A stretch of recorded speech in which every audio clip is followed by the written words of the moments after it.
Want to give you a quick tip on putting these mediums together because it may not be obvious, and sometimes the instructions aren't included in the booklet. So basically you're just going to get your package here, get it open. Now pull these out. These are your two side pieces. Now the rails come with, or the sides come with these rails already on. And so we want to take them off. They're on only to kind of condense the packaging. So first thing I want to do is take them off.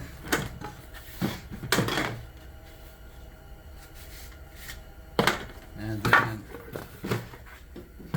we are using the Loctite foam board, and that seems to be doing a good job for this type application, but I think really any silicone type based stuff is going to work fine. So we're going to give this a little bit of stuff in there, stuff in there.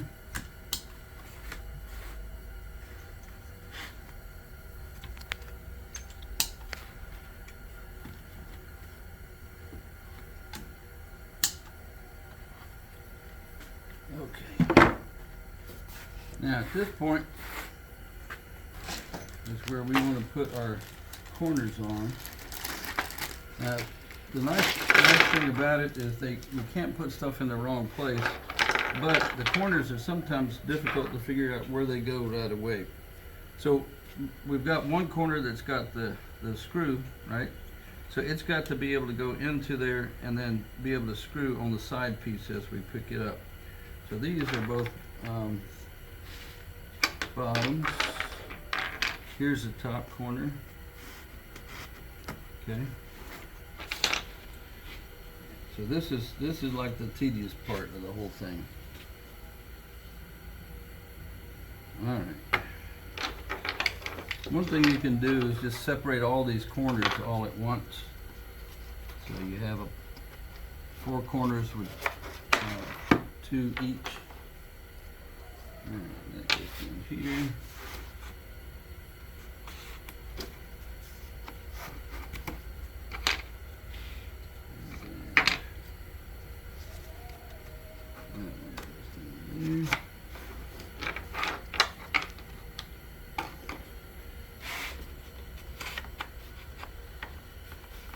Oops, see what I told you? That's that corner.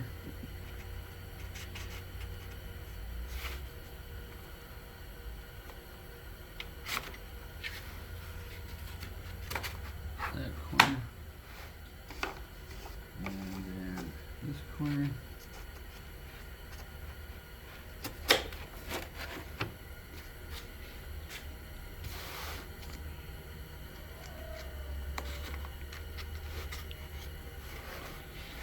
Alright, now that you've got that, we're going to take our side pieces and put them on.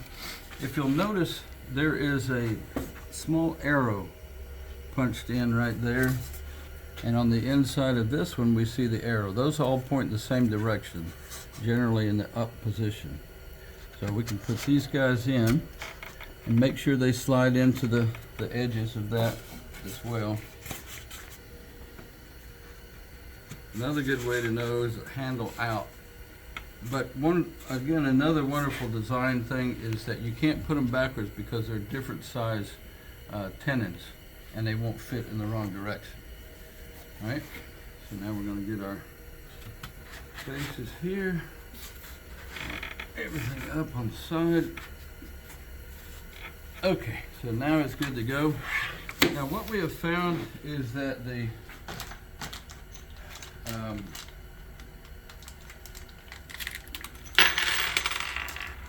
these end caps, the tops usually fit on with really hardly any issue. You want to center that screw though right in the hole, because if you don't, it will pull or push these corners out. Now also on my drill, I have my clutch set to the very lowest setting so that when it goes down, it'll stop and you'll hear the clutch go, but it won't strip out that hole. Okay. That one moved just a little bit. Now, if you wind up with some cracks or anything like that, the bees are going to propolize it. So don't worry if your joints here are just not 100% perfect. They'll propolize that on the inside. All right, next thing to do is find out which one of these goes on. And if you look here, you'll see that we got little, it wraps around both ways, kind of like a claw. So really what you want to do is put this edge under here first, and then apply pressure, keeping it in, and then you're just going to roll it in. And actually, if you were paying attention, you would get the right piece to go in. Again, I was just demonstrating that they don't fit, right? Okay. We'll just leave it like that. Okay, so now, and also this ledge is on the inside, so that it gives you this deeper channel here for your frames. All right, so put that in, rock it in. So you see how easy those go in. So now the tougher part we have found is in the bottom channel. And what I do is put one screw in on the edges. Now the problem is that when these screw heads go in, sometimes they move this corner back and forth. And if it tightens too much, then we don't have enough clearance for this to fit in, and it becomes very difficult to do. So what I found is a good thing is to turn it around backwards, hang it over the edges so it now becomes a spacer, so that it can't push them in any further than we want them to go. So there's that. So now it's the same process here.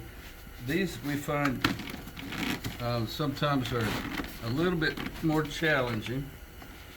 As I said, you're just going to roll it in and snap it down. Just be sure it's all snapped in right there. All right. And we're going to get my last one here, so we're going to hang this up as our spacer. And I can already see that it could have been tight right there.